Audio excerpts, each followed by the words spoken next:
안녕하세요. 얼마 전 파혼하고 마음 추스리고 있는 30대 초반 여자입니다. 왜 파혼했냐고요? 다름 아닌 저희 예비 시아버지 때문이었습니다. 기가 막히고 코가 막히는 제 파혼 이야기 한번 들어보시고 여러분 같으면 이 상황을 이해할 수 있겠는지 댓글로 남겨주세요. 얘기가 너무 길어져서 좀 생략하고 줄여서 쓰느라 두서가 없어도 이해해주세요. 남친과 저는 친구의 주선으로 소개팅에서 만났어요. 남친은 저보다 2살 어렸지만 공무원이고 성격도 원만한 편이라 여러모로 듬직하고 믿음직스러웠습니다. 저는 재택근무하고 있고요. 남친보다 월 벌이는 거의 2배 이상 많지만 1년에 한두 달 정도는 상황에 따라 수익이 없을 때도 있고 약간 불안정한 편이죠. 그래도 남친보다 벌어놓은 돈이 많았고 자차도 있고 20평대 초반 빌라도 매입한 상태입니다. 남친이나 저나 서로에게 많이 끌렸고 나름 조건이 잘 맞아 사귄 지 반년도 채 되지 않아 결혼 이야기가 나왔어요. 서로 양가에 이야기했는데 남친네 집에서는 저를 아주 반기며 환영한다고 하더군요. 반면 저희 집에서는 남친을 반대했었습니다. 사귄 지 얼마 되지도 않았고 무엇보다 남친이 일한 지 그래도 꽤 되었는데 모아놓은 돈이 너무 없다고 잘 알아보라고 하시는 겁니다. 그리고 남자 쪽 재산이 너무 없는 것 같은데 우리랑 비교해서 많이 기운다고 하셨어요. 네 인생이 걸린 중요한 일인데 어떻게 그리 번갯불에 콩 구워 먹듯이 일을 진행하려 들어. 엄마, 괜찮은 사람이야. 한번 만나보기라도 해. 응? 글쎄, 조금 더 만나보고 데려오래도 반년도 안 됐어. 적어도 사계절은 겪어보고 결혼하든 말든 해야지. 그래, 네 엄마 말이 맞다. 그리고 니들이 좋다고 그냥 결혼하면 안 돼. 그 집 부모님도 잘 알아봐야지. 그 남자, 어머니는 안 계시고 아버지만 계셔. 안 그래도 찾아뵈려고는 했고. 왜? 돌아가신 거야? 아니, 이혼하셨대. 남편 20살 되면서. 그 말에 부모님께서 서로 의아하게 바라보시더니 혹시 남친이 외동이냐고 물으시더군요. 그렇다고 하니 어머니가 말씀하셨어요. 아무래도 네 남친 성인 될 때까지 기다렸나 보다. 엄마, 뭘? 이혼 말이야. 서로 두 분이 많이 안 맞으셨나 봐. 엄마는 가정 환경도 참 중요하게 본다. 남자는 본디 자기 아버지 영향을 많이 받거든. 엄마의 말씀에 저도 생각이 많아졌었죠. 남친이 말하기를 본인이 20살 되면서 대학교 때문에 독립하자마자 본인 어머니께서 기다렸다는 듯이 집을 나가셨다고 했어요. 그리고 새학기라 정신없이 적응하고 있을 때 이혼을 바로 진행하셨다고 합니다. 그리고 베트남에 있는 작은 이모에게 가셔서 거기서 정착하고 사신다고 하더라고요. 한국에 다신 돌아오지 않을 거라고 하며 남친과도 반년에 한두 번 전화할 뿐 이렇다 할 왕래도 없이 산다고. 조심스레 이혼하신 이유를 물으니 원래 성격 차이 때문에 자주 다투셨다고 하더라고요. 그리고 더 이야기하려 하지 않기에 저도 그쯤만 알고 있었죠. 남친 아버지는 지방에서 홀로 살고 계시고 그리 넉넉하지 않았던 건 분명했어요. 남친이 이따금씩 아버지한테 20, 30만 원씩 보내드렸었거든요. 그땐 그냥 남친이 워낙 마음이 여리고 착해서 홀아버지 잘 챙겨드리려나 보다 생각했던 것 같아요. 그래서 그때 물었죠. 결혼하게 되면 홀아버지 모실 생각이 있냐고. 그랬더니 아버지부터가 본인이랑 살기 싫어하신다며 혼자 살고 싶어 하신다고 하더라고요. 그 말에 싫어할 여자가 어디 있겠어요. 그때 서로 분명히 이야기 나누며 결혼하게 되면 합가는 절대 안 하는 걸로 결론이 났었습니다. 아무튼 저희는 그렇게 결혼을 전제로 미래에 대한 계획을 꿈꾸며 그렇게 교제하고 있었습니다. 하지만 예상과 다르게 저희 집에서 반대를 하니 남친도 애 같아 더 노력하더군요. 저희 집에 자주 인사 오고 도와드려야 할 일이 생기면 개인적인 사정도 마다하고 저희 부모님께 달려와 일을 도와드리곤 했습니다.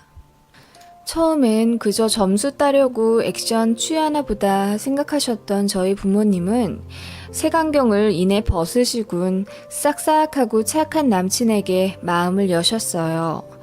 저희 엄마가 제일 남친을 마음에 안 들어 하셨는데 몇 달 동안 남친과 자주 만나니 사람이 참 선하고 성실하다며 생각을 바꾸셨습니다. 남친의 노력으로 결국 결혼 허락까지 받게 되었고 저희는 그렇게 행복한 새 출발을 꿈꾸게 되었어요. 남친 발령 문제도 있고 내년 가을쯤이 결혼식 올리기 딱 좋을 것 같아 대략 일정을 정했죠. 그 전에 저는 남친 아버지를 한 번도 뵙지 못했기 때문에 인사드리러 갈 채비를 했습니다. 떠나기 전에 엄마가 신신당부 하시더군요. 어떻게 지내시는지 아주 잘 봐야 해. 혼자 사신다고 밥도 잘 안 챙겨 드시고 집도 난장판으로 하고 사는 남자들이 얼마나 많은지 아니? 그런 사람들은 결국 자식들 손 가게 돼 있어. 여자들은 혼자서도 건강 잘 챙기면서 정갈하게 잘 살아. 엄마, 무슨 말씀인지 잘 알겠어요. 어찌 보면 홀시어머니보다 더 무서운 게 홀시아버지다. 엄마 말 명심해. 엄마 다녀올게요. 예의 바르게 행동하되 1부터 10까지 잘 살펴보고 오라는 엄마의 말씀을 기억하고 그렇게 남친과 지방으로 떠났습니다. 남친 아버지 집은 시내에서도 멀리 떨어져 있는 시골 동네 허름한 아파트더군요. 집에 들어가니 남친 아버지, 편의상 예비 시부라고 적겠습니다. 예비 시부께서는 문을 열어주시며 환하게 웃으시는데 솔직히 처음에 너무 놀랐습니다.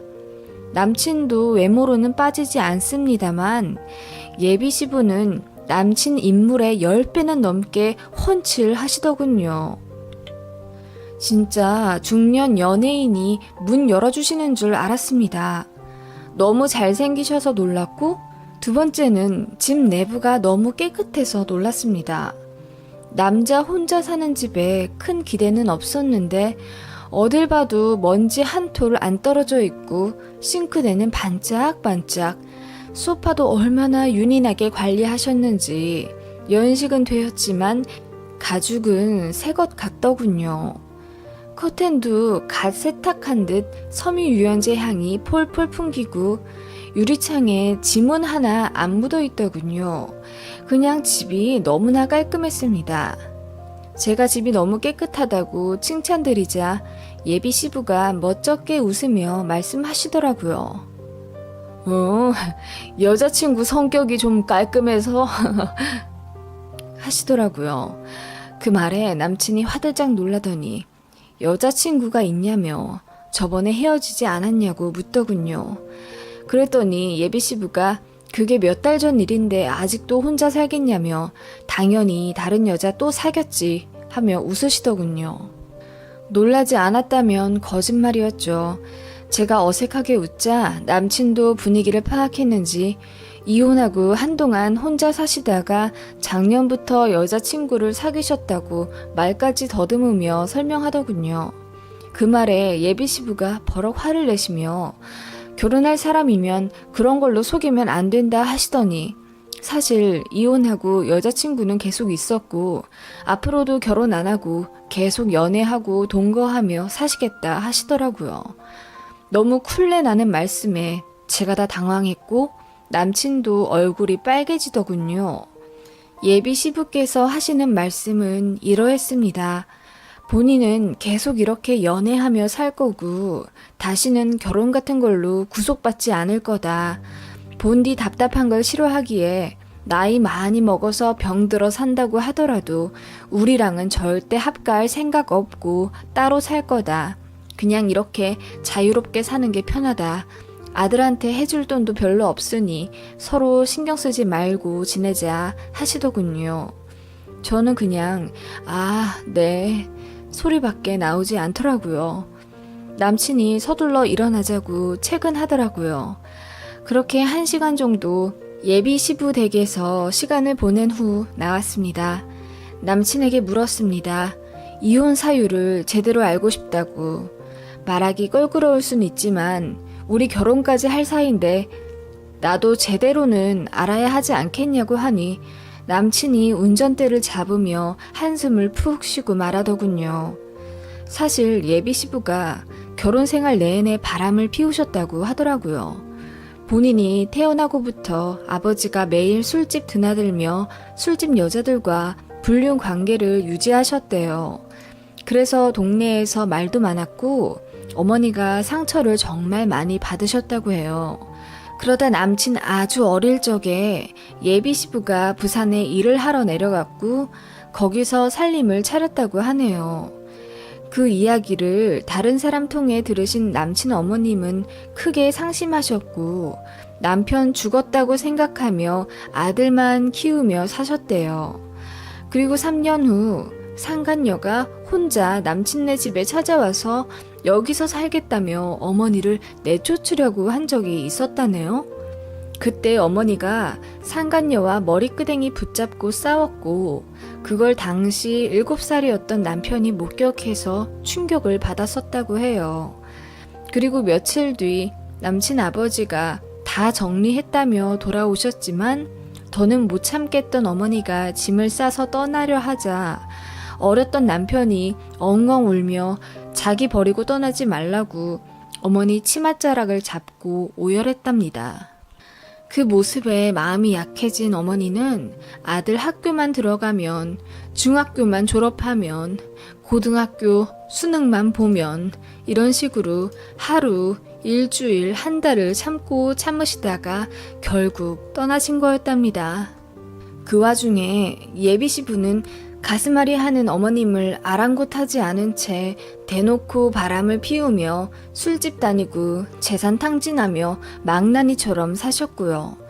남친이 그 이야기를 하며 펑펑 울었고 감정 컨트롤이 되지 않는지 휴게소에 차를 대고 한참을 흐느끼더군요.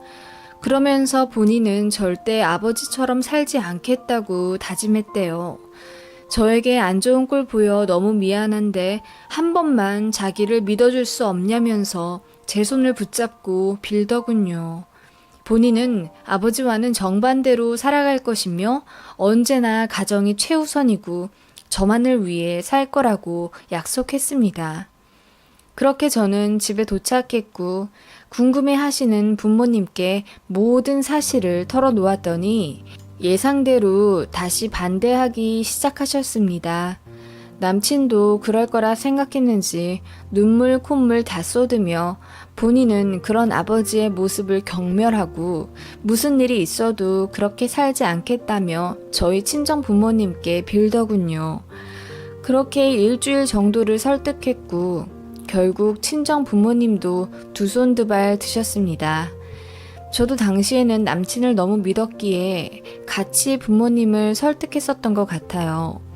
사귀면서 바람을 피운다거나 다른 여자한테 관심 가져 하는 끼를 한 번도 못 받고 회사 집 말고 다른 취미 생활도 없고 가끔 술은 하는 편이지만 담배도 안 피고요. 예비 시부와는 정반대 성격이고 취향이라 저도 남친을 철석같이 믿었죠. 아무튼 그렇게 해서 저희는 결혼을 준비하기 시작했어요.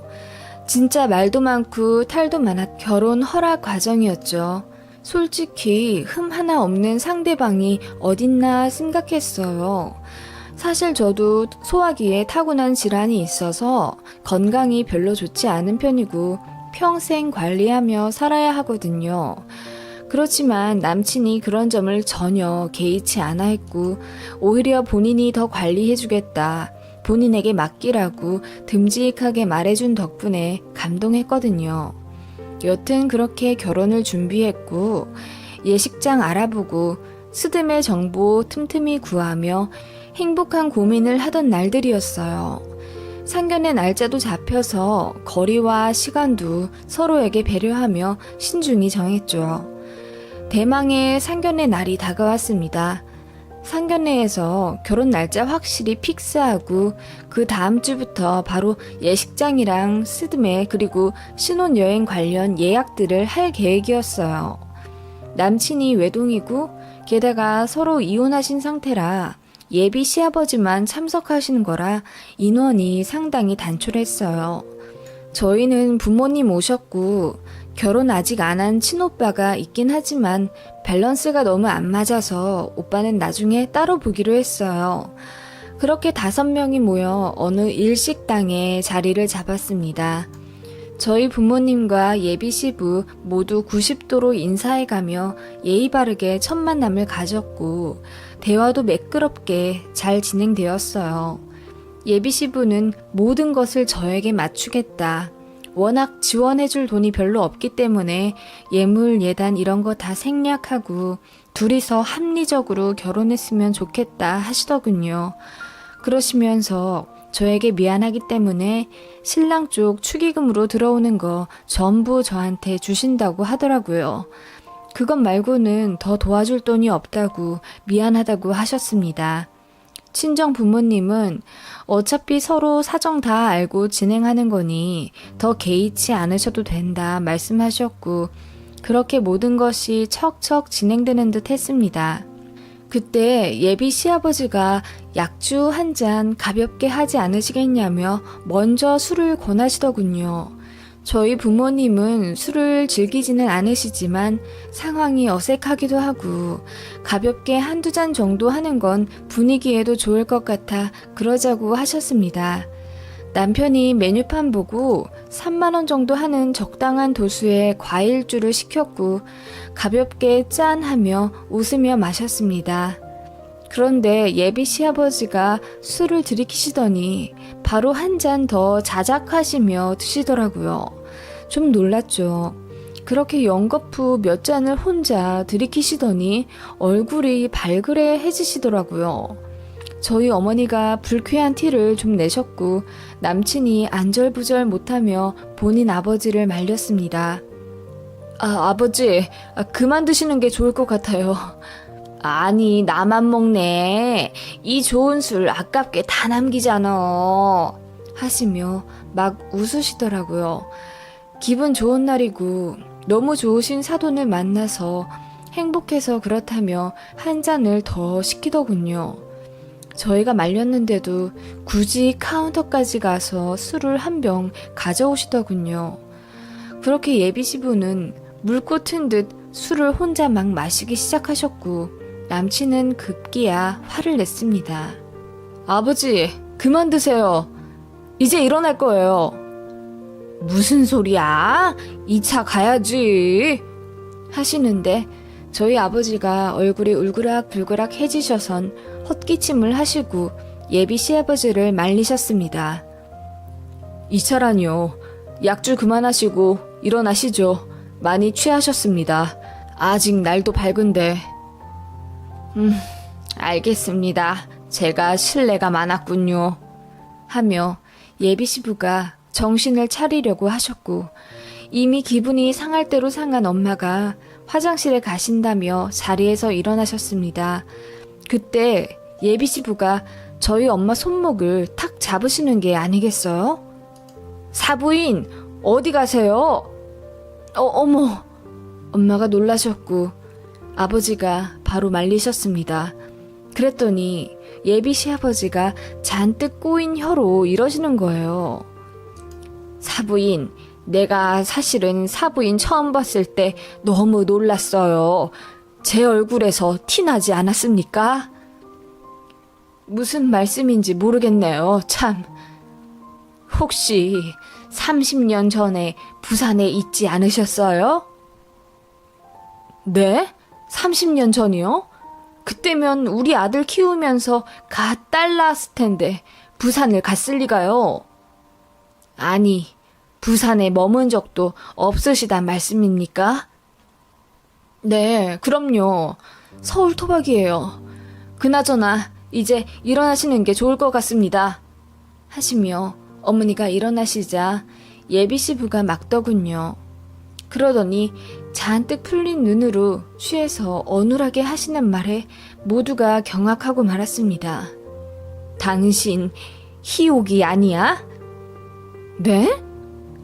갑자기 나오는 반말에 모두가 놀라 입을 다물지 못했고 남편이 화를 내며 예비 시아버지를 급기야 잡아 끌기 시작했습니다. 그럼에도 계속 말씀하시더군요. 30년 전에 해운대 정마담 밑에서 일했던 희옥이 아니냐고 하시며 급기야 눈물을 글썽이시는 거 있죠? 이어 하시는 말씀 가관이었습니다.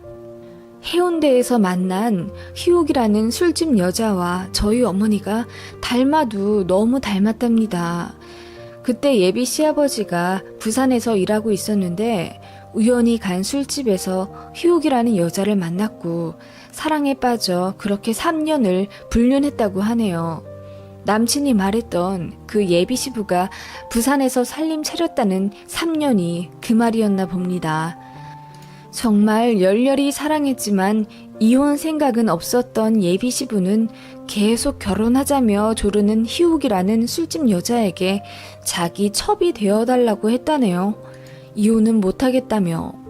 그랬더니 희옥이라는 여자가 남친네 집에 홀로 찾아가 남친 어머니에게 독서를 퍼부으며 본인이 여기 들어와 부인으로 살겠다고 했다는 겁니다. 크게 실망한 예비 시부는 희옥이라는 여자에게 홧김에 헤어지자고 했고 그렇게 급하게 정리해서 돌아오셨던 거고요. 그치만 평생을 잊지 못해 부산에 몇 번이나 돌아가 그 여자를 만났다고 하네요. 하지만 몇 년 후 일본으로 떠났다고 하더군요. 그 일을 계기로 집에도 정착 못하고 평생을 술집에 돈 펑펑 써가며 여자들 만나고 부인 속 까맣게 썩히며 방황하고 살았다네요. 그러니까 그 희옥이라는 여자가 저희 어머니와 소름 끼치도록 닮았다는 겁니다. 어쩐지 저희 어머니를 굉장히 뚫어져라 보시더군요. 그냥 원래 습관이신 줄 알았는데 저희 어머니가 정말 그 여자인지 궁금해서 봤던 거였더라고요. 누가 시키지도 않았고 궁금하지도 않은 본인의 그 이야기를 술김에 혼자 다 이야기하시곤 급기야 엉엉 우시는 겁니다. 그러더니 제 손을 잡으며 어머니 닮아 그런 건지 저도 희옥이와 조금 닮았다고 하시는 거 있죠. 저희 아버지가 상을 박차고 일어나 화를 내셨습니다. 정도를 지나쳐도 너무 지나쳤다고 이 결혼 다시 생각해보겠다며 일어나셨고 엄마도 서둘러 저를 감싸 안으시곤 같이 자리를 빠져나왔습니다. 남친이 아연실색하며 저희를 따라 나왔지만 아버지가 단호하게 밀어내셨어요. 나중에 연락하라고. 그렇게 저는 펑펑 울며 거의 집안에 갇혀있다시피 했어요. 부모님이 말씀하시더라고요. 너무 싹수 없는 집안이라고. 술집 여자한테 돈 펑펑 써다 바쳐 평생을 모은 돈도 없이 살았는데 앞으로도 똑같지 않겠냐며 저희 둘이 뼈 빠지게 돈 번 거 결국은 시아버지 술값과 여자값으로 다 나갈 거라고 결혼을 절대 반대하셨습니다. 예비 사위가 성실하고 착한 건 알겠지만 결혼은 둘만 좋아서 하는 게 절대 아니고 나중에 아이도 낳게 되면 현실 그 자체라며 애초에 아닌 길은 발을 들여서는 안 된다고 하셨어요. 그리고 그런 꼴을 보고 자란 남친도 결국은 은연중에 가치관이 안 좋게 형성되어 있을 거라며 그거 다 저한테 영향 갈 거라고 귀한 딸 그런 집에 절대 시집 못 보낸다고 못 박으셨습니다. 저도 상견례장에서 너무 충격을 받았기에 결혼 생각이 안 사라진 건 아니었지만 그때만 해도 남친이 너무 짠해서 견딜 수가 없었네요. 그저 이상한 예비 시부 때문에 결혼 못하는 상황이란 생각에 매일 울었고, 남친도 저희 아파트 정자에 찾아와 제 손 붙잡고 울더군요. 그러다가 마음 먹고 남친에게 물었습니다. 자기는 아버지에 대해 어떻게 생각해? 내 맘 알잖아. 난 우리 아버지 정말 창피해. 그런 식으로 살 생각도 없고. 그럼 아버지가 술집 간다고 돈 달라고 하시면 어떻게 할 거야? 그랬더니 갑자기 한숨을 푹 쉬며 대답을 안 하더군요. 그리고 이내 입을 열었습니다.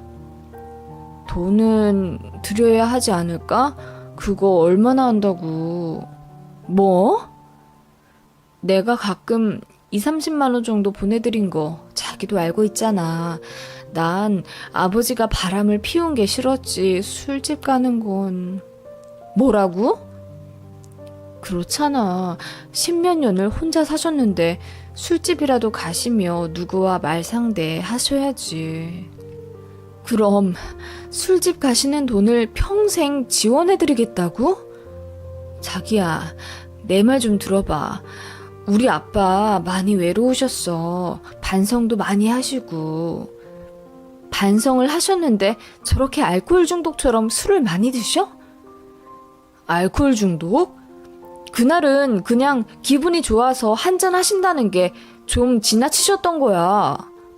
남친은 점점 기분 상해하며 본인 아버지 편을 들기 시작하더군요. 본인도 이제 자존심 상한다며 저랑 저희 부모님이 너무 심하게 나온다는 겁니다. 남친의 그 모습에 저도 그만 정이 떨어졌고 그냥 그만하자고 했습니다. 그랬더니 울고불고 매달리며 무릎 꿇고 본인이 말 실수했다며 빌더군요. 제 말대로 하겠다고. 아버지 술집 가는 돈 주지 말자고 하면 앞으로 절대 안 주겠다고 하는데 저는 이미 남친의 속마음을 다 알아버렸네요. 결국은 본인 아버지라고 편을 드네요. 그런 사람은 결혼해도 돌고 돌아 결국 본인 아버지처럼 살 것 같더라고요.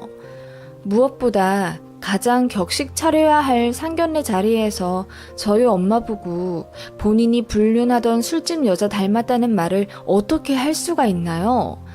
솔직히 그런 사람이랑 이렇게 엮였다는 자체도 저는 너무 수치스럽거든요. 아무튼 그렇게 저는 칼같이 잘라 남친과 헤어졌어요.